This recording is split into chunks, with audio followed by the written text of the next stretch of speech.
जय हिंद दोस्तों। तो यार आज की इस वीडियो में अपन देखने वाले हैं राजस्थान के टॉप 20 क्वेश्चन जो कि आपके एग्ज़ाम की दृष्टि से इम्पोर्टेंट है। तो फर्स्ट क्वेश्चन है, राजस्थान का सबसे बड़ा ज़िला क्षेत्रफल की दृष्टि से कौन सा है? तो यार क्षेत्रफल की दृष्टि से राजस्थान का सबसे बड़ा ज़िला जैसलमेर है, जैसा कि आपको पता होगा। ऑप्शन बी हमारा सही आंसर हो जाएगा। जनसंख्या की दृष्टि से अगर पूछे तो जयपुर राजस्थान का सबसे बड़ा ज़िला है और क्षेत्रफल में सबसे बड़ा ज़िला जैसलमेर है। इसके अलावा क्षेत्रफल में सबसे छोटा ज़िला भी एग्ज़ाम में पूछ सकता है, तो धौलपुर जो है वो क्षेत्रफल की दृष्टि से राजस्थान का सबसे छोटा ज़िला है। नेक्स्ट क्वेश्चन, राजस्थान की राजधानी कौन सी है? देखो, आसान क्वेश्चनों के साथ आज हम शुरुआत करने वाले हैं। तो राजस्थान की राजधानी जयपुर है। ऑप्शन जो बी है वो हमारा सही आंसर हो जाएगा। जयपुर के बारे में एग्जाम में अक्सर पूछा जाता है, गुलाबी नगरी के नाम से इसे जानते हैं। जयपुर की स्थापना जो है 1727 में महाराजा सवाई जय सिंह सेकंड के द्वारा की गई थी। राजस्थान का राज्य वृक्ष कौन सा है? तो यार राज्य वृक्ष के बारे में या राज्य पक्षी पशु इनके बारे में अक्सर एग्जाम में पूछा जाता है। राजस्थान का राज्य वृक्ष जो है वो खेजड़ी है। ऑप्शन सी हमारा सही आंसर हो जाएगा। खेजड़ी मरुस्थलीय क्षेत्र में पाया जाने वाला एक पेड़ है जो कि राजस्थान का राज्य वृक्ष है। अगला प्रश्न, राजस्थान का राज्य पशु कौन सा है? तो जैसा कि मैंने बताया था, राज्य पशु, राज्य पक्षी, राज्य वृक्ष, राज्य गीत, ये सभी पूछे जाते हैं एग्जाम में। तो ऊंट और चिंकारा दो जो है वो राजस्थान के राज्य पक्षी है। राज्य पशु है। ऑप्शन ए हमारा सही आंसर हो जाएगा। राजस्थान के राज्य पशु दो है। राज्य पक्षी भी एग्जाम में पूछा हुआ है। गोडावण जो है वो राजस्थान का राज्य पक्षी है। अगला प्रश्न, राजस्थान दिवस कब मनाया जाता है? तो यार राजस्थान दिवस के रूप में प्रतिवर्ष 30 मार्च को मनाया जाता है। ऑप्शन सी हमारा सही आंसर हो जाएगा, क्योंकि 30 मार्च 1949 को ही राजस्थान राज्य का गठन हुआ था, इसलिए इस दिन राजस्थान दिवस के रूप में मनाया जाता है। अगला प्रश्न, राजस्थान की सबसे लंबी नदी कौन सी है? तो यार राजस्थान की सबसे लंबी नदी जो है वो बनास नदी है। ऑप्शन ए हमारा सही आंसर हो जाएगा। राजस्थान बनास नदी पूरी तरह से राजस्थान के भीतर बहने वाली सबसे लंबी नदी है। इसका उद्गम की बात करें, खमनोर की पहाड़ियों से बनास नदी का उद्गम होता है। इसे वन की आशा कहते हैं। इसके अलावा इसका एग्ज़ाम में पूछा जाता है इसकी लंबाई कितनी है, तो 512 किलोमीटर लंबी बनास नदी है। चंबल के बारे में भी एग्ज़ाम में पूछा जाता है, तो चंबल चंबल जो है वो जनापाव की पहाड़ियों से इसका उद्गम होता है और 1024 किलोमीटर लगभग इसकी लंबाई है। माही नदी विंध्याचल पर्वत से होती है। इसे वागड़ की गंगा कहा जाता है। लूणी जो है नागपाड़ से इसका उद्गम होता है। अगला प्रश्न, राजस्थान का राज्य पक्षी कौन सा है? तो यार राजस्थान का राज्य पक्षी अभी मैंने आपको बताया था, राजस्थान का राज्य पक्षी गोडावण है। ऑप्शन बी हमारा सही आंसर हो जाएगा। राज्य पशु ऊंट और चिंकारा है, राज्य पक्षी गोडावण है। इसे ग्रेट इंडियन बस्टर्ड के नाम से भी जाना जाता है।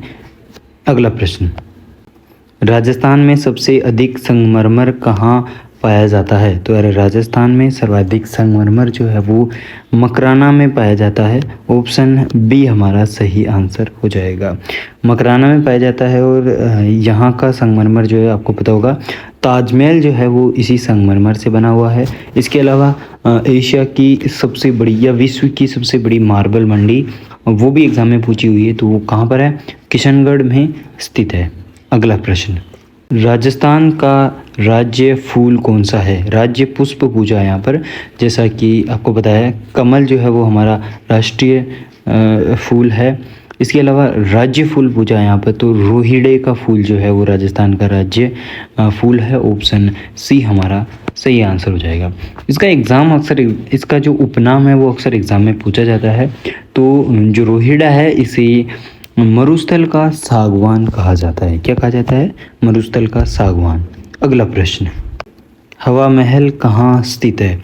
तो यार हवा महल एक इमारत है जो कि जयपुर में स्थित है। कहाँ पर स्थित है? जयपुर में। ऑप्शन बी हमारा सही उत्तर हो जाएगा।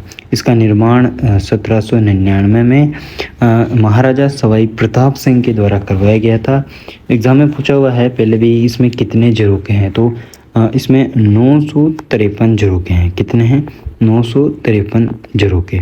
अगला प्रश्न, राजस्थान का राज्य गीत कौन सा है? तो यार जैसे कि आपको पता है हमारा राष्ट्रीय गीत होता है वंदे मातरम। क्या होता है? राष्ट्रीय गीत है वंदे मातरम। ठीक उसी प्रकार से राज्य गीत भी है एक, जो कि है मारो राजस्थान। ऑप्शन सी हमारा सही आंसर हो जाएगा। इसकी रचना के बारे में पूछा जाता है एग्जाम में, दोनों ही पूछा हुआ है। वंदे मातरम की रचना किसने की थी? तो बंकिम चंद्र चटर्जी ने इसकी रचना की थी।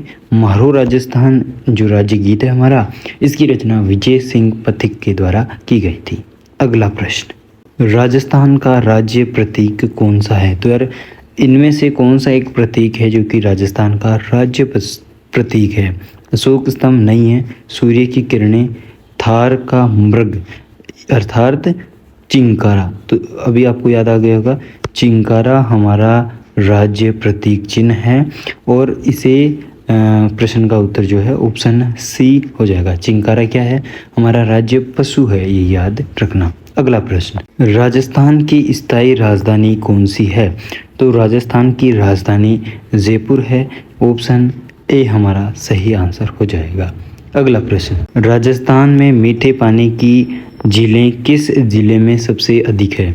तो राजस्थान में मीठे पानी की जो झीलें हैं वो कहाँ पर है सर्वाधिक, ये पूछा है। तो उदयपुर में सर्वाधिक मीठे पानी की झीलें हैं। ऑप्शन ए हमारा सही आंसर हो जाएगा। झीलों की नगरी के नाम से भी उदयपुर को जाना जाता है और यहाँ पर सर्वाधिक मीठे पानी की झीलें हैं। अगला प्रश्न, कुंभलगढ़ दुर्ग किस जिले में स्थित है? तो यार कुंभलगढ़ जो दुर्ग है वो राजस्थान का सबसे प्रसिद्ध दुर्ग है, जैसा कि आपको पता है यूनेस्को की विश्व धरोहर स्थल में भी ये नामित है। यह जो है राजसमंद में स्थित है। ऑप्शन सी हमारा सही आंसर हो जाएगा। इसकी जो दीवार है वो भारत की सबसे बड़ी दीवार है। चाइना की दीवार के बाद सेकंड नंबर पर, विश्व की सेकंड सबसे बड़ी दीवार जो है वो कुंभलगढ़ दुर्ग की है, ये याद रखना। अगला प्रश्न, रणथंभौर राष्ट्रीय उद्यान कहाँ स्थित है? तो यार इस उद्यान को पढ़ लेना है क्योंकि इससे सर्वाधिक एग्जाम में क्वेश्चन पूछे जाते हैं। तो रणथंभौर राष्ट्रीय उद्यान जो है वो सवाई माधोपुर में स्थित है। ऑप्शन सी हमारा सही उत्तर हो जाएगा।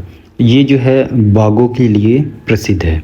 अगला प्रश्न, राजस्थान का कौन सा शहर नीली नगरी के नाम से प्रसिद्ध है? ब्लू सिटी के नाम से। देखो राजस्थान के जितने भी शहर हैं उन सब के उपनाम हैं, तो आपको ये सब पता होना चाहिए। जैसे कि उदयपुर को अभी मैंने आपको बताया था झीलों की नगरी के नाम से जानते हैं। जोधपुर जो है इसे ही नीली नगरी के नाम से जानते हैं। इसे सूर्य नगरी के नाम से भी जानते हैं। ऑप्शन बी जो है वो हमारा सही आंसर हो जाएगा। ब्लू सिटी या नीली नगरी की बात है। इसके अलावा बीकानेर को जो है रेड सिटी कहा जाता है, ऊँटों की नगरी भी कहा जाता है। जैसलमेर को स्वर्ण नगरी कहा जाता है। देखो सूर्य नगरी जोधपुर है, स्वर्ण नगरी जो है वो जैसलमेर है। ये कन्फ्यूजन होता है तो याद रखना। अगला प्रश्न, गणगौर पर्व किसकी आराधना के लिए मनाया जाता है? देखो गणगौर का जो पर्व है वो कहाँ मनाया जाता है, किसकी आराधना में मनाया जाता है, कब मनाया जाता है, ये तीनों ही क्वेश्चन पूछे जाते हैं। तो गणगौर का पर्व भगवान शंकर या माता पार्वती की आराधना में, माता पार्वती वाला जो है वो सही होगा क्योंकि गौरी से ही गणगौर बना है। ऑप्शन सी हमारा सही उत्तर हो जाएगा। राजस्थान में सबसे प्रसिद्ध गणगौर की सवारी जो है वो जयपुर की प्रसिद्ध है और ये वैसे तो माँ पार्वती और भगवान शंकर की आराधना में मनाया जाता है, लेकिन ऑप्शन में अगर दोनों ही हों तो गौरी जो माँ पार्वती जो है वो हमारा सही उत्तर होगा। कहाँ का प्रसिद्ध है? जयपुर का प्रसिद्ध है। कब मनाया जाता है? तो होली के आसपास में मनाया जाता है। अगला प्रश्न, राजस्थान में नहर व्यवस्था का मुख्य स्रोत है? तो नहरों के लिए राजस्थान में इंदिरा गांधी नहर प्रसिद्ध है। पूरे मरुस्थल में जो है इंदिरा गांधी नहर ही एकमात्र नहर है जो सिंचाई का यूज़ में आती है। ऑप्शन सी हमारा सही आंसर हो जाएगा। पूर्वी राजस्थान की गंगा कहा जाता है इंदिरा गांधी नहर को। अगला प्रश्न, हाडोती क्षेत्र के प्रमुख ज़िले कौन से हैं? तो यार हाडोती क्षेत्र के कौन से ज़िले हैं? तो 4 ज़िले आते हैं हाडोती क्षेत्र में, कोटा, बूंदी, बारा और झालावाड़। ऑप्शन बी हमारा सही आंसर हो जाएगा। जयपुर सीकर जो क्षेत्र है, इसको जयपुर अलवर के आसपास का, उसे ढूंढाड़ कहते हैं। कोटा बूंदी वाले को मैं बताया झालावाड़, बारा ये हाडोती है। जोधपुर, नागौर, बाड़मेर ये मरुस्थलीय प्रदेश या कहीं तो मारवाड़ के अंतर्गत आते हैं। तो यार यही थी आज की वीडियो। आई होप आपको अच्छी लगी हो। वीडियो अच्छी लगी हो तो एक लाइक कर देना, चैनल को सब्सक्राइब कर देना, कमेंट करके बताना कि आपका कितने सवाल सही हुए, और मैं ऐसी वीडियोस लगातार लाता रहूँगा। तो मिलता है फिर जल्दी, तब तक के लिए जय हिंद, जय भारत।